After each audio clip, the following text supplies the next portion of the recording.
आज मन सुंदर में वो होने वाला है जिससे नहार का सब्र टूट जाएगा, रूही का भरोसा कांप उठेगा और एक ऐसा फैसला लिया जाएगा जो इस रिश्ते की दिशा हमेशा के लिए बदल देगा। डीएनए रिपोर्ट हाथ में आते ही नहार की उंगलियां कांपने लगती हैं। डॉक्टर की आवाज उसके कानों में गूंजती है। रिपोर्ट साफ है, इस बच्चे के पिता आप नहीं हैं। एक पल के लिए नहार की सांस अटक जाती है। वो रूही की तरफ देखता है। रूही की आंखों में आंसू हैं, लेकिन साथ ही एक सुकून भी। उसका भरोसा सही साबित हुआ था। नहार धीरे से कहता है, मैंने कहा था रूही, सच कभी झुकता नहीं, लेकिन यही सच अब एक नया तूफान लेकर आया है। अगर नहार पिता नहीं है तो फिर वो बच्चा किसका है? इसी सवाल के बीच घर में हलचल मच जाती है। दादी की आंखों में डर है, समर घबराया हुआ है और रोमिल चुपचाप सब देख रहा है। नहार अचानक रोमिल की तरफ बढ़ता है।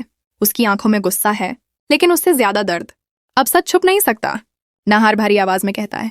या तो तुम खुद बताओ या फिर मैं सबके सामने सच खोल दूंगा। रोमिल की सांसें तेज हो जाती हैं। वो जानता है अब बचने का कोई रास्ता नहीं। उधर रूही अकेले कमरे में बैठी है।